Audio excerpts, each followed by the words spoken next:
फारूकी साहब, ये जो पार्लियामेंटेरियन उनकी इमारात के बारे में हाफिज साहब ने कोई इंकशाफात किए थे, आप कोई रिस्पांस करना चाह रही थे? देखिए जी, ये जो तासुर दिया जा रहा है कि हमें शायद कोई टैक्स रिलीफ मिलता है इमारात में या इमारात के अंदर, ये सब गलत है। We are taxed and we are heavily taxed, everything is taxed. Yes, और ये भी तासुर पिछले कल परसों मुझे किसी ने एक व्हाट्सएप भेजा कि जी पार्लियामेंटेरियंस ना बिजली देते हैं, ना गैस देते हैं, ना पेट्रोल देते हैं, ना फला देते हैं और इनको देना चाहिए फला।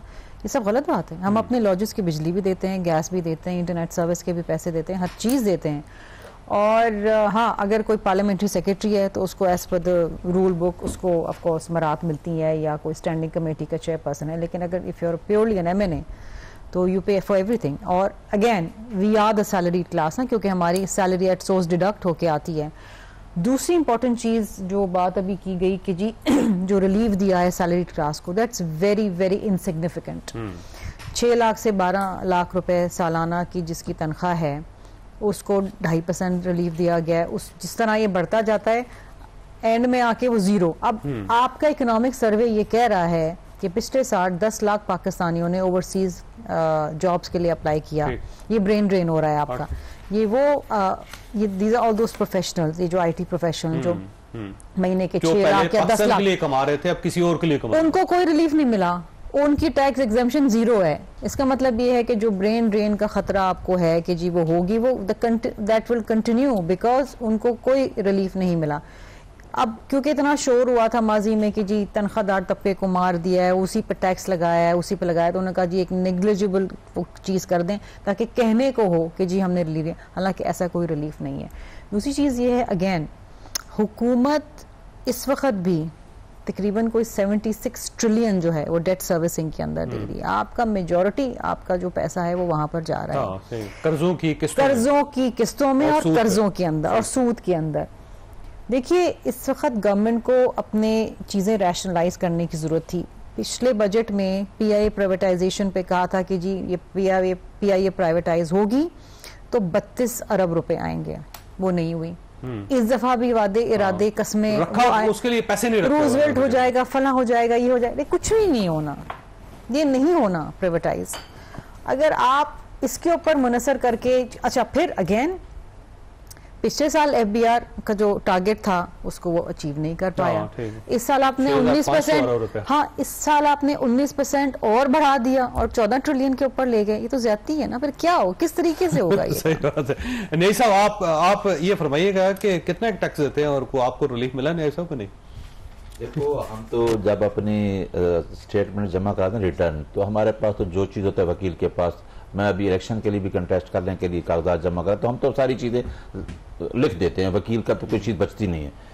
अब जो कहा था ना अपना शेख साहब ने, उसने पार्लियामेंटेरियन का बेसिक और पर्क पे कहा था कि बेसिक पे नहीं है, इसी तरह ना साहब बेसिक पे टैक्सेबल है, उनके काफी पर्क्स भी टैक्सेबल है, कुछ एग्जाम था। हाँ, दूसरी बात ये था, मैं सिर्फ इतनी बात करूंगा कि ये बजट पेश हुआ, आपने किसान की भी अभी बात कोई नहीं की। किसान इस टाइम इतनी मुश्किल में है और इसको कंपैरिजन परफॉर्मेंस पाकिस्तान की पूर होती है। हाँ, इसको कंपैरिजन कर लें, क्योंकि हमें तो आप इलेज करते हैं कि हम तो बिल्कुल निकम्मे लोग हैं पीटीआई वाले।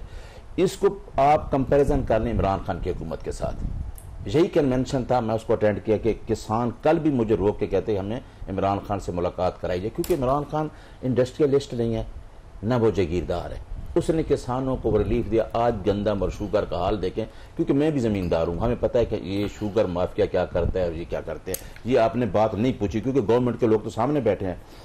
और बजट में इसके बाद आपने डॉलर का भी देखा, हमने कहाँ रोका और हम इलेज होते। पेट्रोल की कीमत 1 रुपया बढ़ती थी तो इमरान खान के खिलाफ शोर मच जाता था।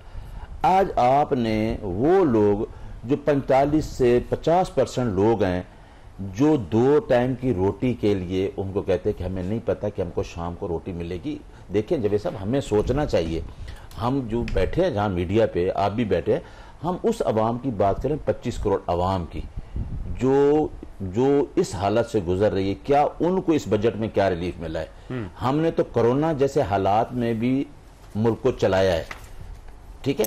तो अब ये देखें, ये जितने टैक्स हमने तो नहीं लगाया। देखो ना, वज़ीर-ए-आज़म इमरान खान भी था, यही पार्लियामेंट थी, हमने तो नहीं। इस हालात में एक कहते हैं जंग भी है हालात भी खराब है, उधर आप क्यों बढ़ा रहे हैं? मैं तो ये कहता हूं कि जजेस की तनख्वाहें भी हूं, एक कॉन्स्टिट्यूशनल पोस्ट है, मैं उस पोस्ट पे रहा हूं, ये 3-4 लाख में गुजारा हो सकता है अगर आप इस मुल्क के लिए जान मारते, उसमें कोई भी हो, हूसोएवर, मैं भी हूं, हमें कुर्बानी देनी चाहिए। जहां हमें, मैडम ने ठीक कहा है, आप कर्जे की मद में पैसे दे रहे हैं, और मेरा ख्याल है रिजीम चेंज होने की वजह भी यही थी कि एक आदमी मुल्क को अच्छी तरफ लेके जा रहा था, उसका आप रिजीम चेंज करके उसको हटा दिया, ये हालात थे। तो अब आप ये बैठे हैं, अब ये कहते हैं कि जी कर्जों की मद में तो पैसे देते रहेंगे। आइए मैं वो इतना ज्यादा है कि वो मेरा नहीं ख्याल कि उसमें से जान छुड़ाई जा सकेगी। मुझे जा रहा था मुल्क डिफॉल्ट पे। आप सब इसको अगर सिंपल किया जाए तो जो नए टैक्स आए हैं उससे पाकिस्तान के अंदर बिजनेस बढ़ेगा या जो पहले बिजनेस चल रहा है वो भी बंद हो जाएगा? बढ़ने के तो चांस कोई नहीं। उसकी वजह है ना, बढ़ने के चांस इसलिए नहीं है कि अब देखें ना, जैसे मैंने बताया कि ऑनलाइन सारे बिजनेस को इन्होंने टैक्स कर बड़ी मुश्किल से वो चल रहा है। इसका मतलब है कि ऑनलाइन बिजनेस की एक कैटेगरी बन गई थी। पढ़े लिखे जवान बच्चे जो है वो कंप्यूटर पर बैठ कर ऑनलाइन मुख्तलिफ प्लेटफॉर्म के जरिए अपनी एक्टिविटी कर रहे थे, और उन पर इतनी बड़ी टैक्सेशन आ गई, 18% सेल टैक्स आ गया, इनकम टैक्स आ गया, तो इसका मतलब वो एक्टिविटीज भी जो है स्क्वीज कर जाएंगी। नंबर 1। नहीं, गवर्नमेंट ने आज तक कोई फैसिलिटेट नहीं किया ऑनलाइन बिजनेस को। नहीं, खुद ही लोगों अपनी मेहनत से कर रहे थे, इंटरनेट भी दिया, लोग अपनी मेहनत से वो कर रहे थे, तो उसको इन्होंने कहा जी कि क्योंकि वो बहुत फ्लरिश हो गया, अब उन्हें अपना हिस्सा डालना चाहिए। वो एक अलग बात है, लेकिन ये है कि जब एकदम ही आपने इतना किया कि 18% सेल टैक्स ही लगा दिया, उसको तो बंद हो जाएगा वो। उसके बाद बंद नहीं तो ऑलमोस्ट बहुत ज्यादा कम हो जाएगा। तो ये एक बहुत बड़ा फैक्टर है कि इससे, लेकिन अदरवाइज अगर देखा जाए तो जो 400 अरब रुपए के नए टैक्सेस लगाए हैं वो कलेक्ट कहां से होने हैं, असल देखने की वाली बात जो एफबीआर का 20% के करीब जो बजट बढ़ाया गया वो कहां से पूरा होना है। उसके लिए जब तक टैक्स नेट नहीं बढ़ाएंगे उस वक्त तक ये नहीं हो सकता। यहां जैसे मैंने बताया कि इन्होंने सप्लाई का टैक्स 4% था उसे 6 कर दिया, सर्विसेज का टैक्स 11% था उसे 15%। इसका मतलब क्या हुआ, जो एग्जिस्टिंग टैक्स पेयर है उन्हीं पर सारा बर्डन है, उन्हीं से निचोड़ा जा रहा है। दो जूते वही वो बात है कि जो टैक्स नेट में आ गया वो फंस गया, उसे फंसाई रखे। तो ये जो रविश है ना, ये गलत है, जाना उस तरफ चाहिए कि टैक्स नेट को बढ़ाए। अब देखिए, पहले हाउसिंग सेक्टर चल रहा था ना जी, रियल एस्टेट, उसको पहले हमने बंद किया, बंद करके जब मर गया ना तो उसे कहते हैं आप इसको जिंदा अब जिंदा। एक अच्छी चीज इसमें एक दफा लेकर आए हैं कि अगर कोई फर्स्ट टाइम अपना घर बनाएगा 10 मरले का या फ्लैट बनाएगा 2000 स्क्वायर फीट का, उसके ऊपर टैक्स रिबेट दे दिया, एक ये बेनिफिट दिया है उन्होंने कि उसको एक टैक्स रिबेट दिया जाएगा। लेकिन असल बात उसके बाद पैसे कहां से आएंगे, पैसे लाएगा कहां से, पहली बात है कि लाएगा कहां से, बनाएगा कहां से।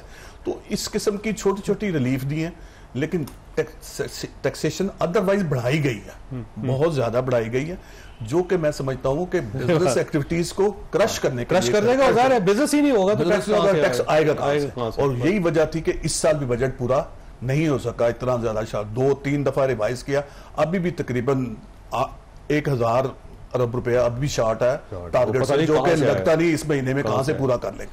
शर्मिला फारूकी साहब ये फरमाइएगा, इमरान खान साहब पॉलीग्राफिक टैक्स क्यों नहीं करवा रहे जी? आज तो जज साहब ने कहा है कि आपको मौका दे रहे हैं कि आप अपने आप को बेगुनाह साबित करें, तो आप अपने आप को बेगुनाह क्यों नहीं साबित करना चाहते? तो खान साहब क्यों नहीं करना चाहते? वैसे क्योंकि वो कराने के बाद वही गुनाह साबित नहीं होंगे ना, गुनाहगार साबित हो जाएंगे, तो करा लें। अगर किसी चीज से डर नहीं है, अगर आपके हाथ साफ है, तो फिर कोई भी टेस्ट कराने में क्या कबाहत है? It's as simple as that.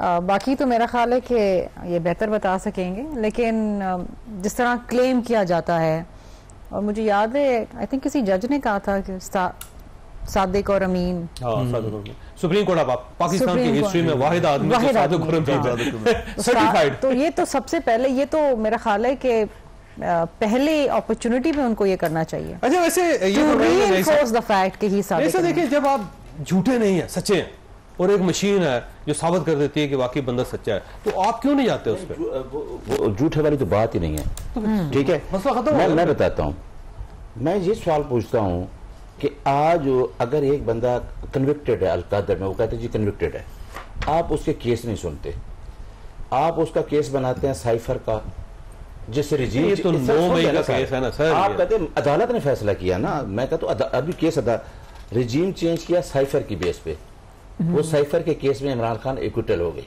उसे 9 मई पे आया ना केसेस और है ना, ये तो नैब जो नैब से माफिया होती रही वो तो हमें पता है किस तरीके से चीजें हुई, और इद्दत का केस था वो खत्म हो गया। क्या किसी वो हाफिज साहब बैठे हैं, अभी मैं एक चंद दिन पहले केस किया, FIA की रिपोर्ट आ गई, हमारे खिलाफ आ गई, उसके बावजूद केस इक्विटल हुआ है। आप कौन सी गवर्नमेंट है, ये अपने जिम्मे ना लेना, जो गवर्नमेंट बैठी है वो कौन सी गवर्नमेंट है जो को साबित करना चाहती है। घंटे का टेस्ट है, आप करवा लें सर। देखें आपको पुलिस, हम कहते हैं कि पुलिस की जो स्टेटमेंट है ना वो इप्सी डिक्सी वो बाइंडिंग ही नहीं है। आप क्या चाहते हैं पुलिस से एक रिपोर्ट लेके, हमें नहीं पता इनकी इंटेंशन का, जो पहले झूठे साइंटिफिक टेस्ट है। मैं कहता हूं कि आप 9 मई की बेल रुकवा ली गई जज से, उसका बेल से क्या ताल्लुक है? तो हमें इनके इंटेंशन का पता है। हमारी मैडम बैठी है ना, आप दिखाएं कि कौन सा केस इमरान खान के खिलाफ सच्चा केस बनाया गया सारे, और वो मुकाबला भी कर रहे हैं, भागा तो नहीं है, इधर ही बैठा है ना। फर्स्ट टाइम ऐसा होगा कि मशीन फैसला करेगी, तो करवा लेना सर। ये सारी बातें हैं, हमें पता है कि उस गवर्नमेंट की, पंजाब गवर्नमेंट की क्या इंटेंशन है इसके पीछे, हम जानते हैं। क्योंकि वो लोग तो, मैं आपको कह रहा हूं कि जो मुलाकातों तक पाबंदी लगा रहे हैं, जो आप आज का पता है, आज उन्होंने केस भी नहीं सुने, सारे केस एडजर्न कर दिया, और अब तो हमें पता भी नहीं, जज साहब भी नहीं, और लाहौर में भी हुए, तोशा खाना भी कर दिया। ये जज साहब आप इनकी बात कर रहे हैं ना, तोशा खाना भी आज जेल में, और उन्होंने कहा कि अगला पता ही नहीं कि कौन सी दोबारा केस खान के सुनने जाते। आज तोशा खाना भी था ना, वो भी एडजर्न हो गया। तो सर इतनी गर्मी है सर, जो भी कर लेना वो कंप्रोमाइज नहीं करता, वो कोई इसी कंप्रोमाइज में नहीं आ रहा जिसके साथ अवाम खड़ी है। जी जितने भी इल्जाम, मैंने आपको कहा ना, फॉर्म 47 वाले इकट्ठे हो गए, पॉलीग्राफ टेस्ट करें, कुछ भी करें, कुछ भी नहीं कर सकते, क्योंकि मैं सारी चीजों को देख के उम्र बैठा हूं कि एक आदमी रूल ऑफ लॉ की जंग लड़ रहा है, वो आपकी जंग लड़ रहा है, हमारी जंग लड़ रहा है। ठीक हो गया ख्वाजा साहब, आपने गुफ्तगू सुनी, फैसला आपने खुद करना। अल्लाह ताला आप और आपके अहले खाना को हर किस्म की मुसीबत से महफूज रखे। अल्लाह हाफिज एंड पाकिस्तान जिंदाबाद।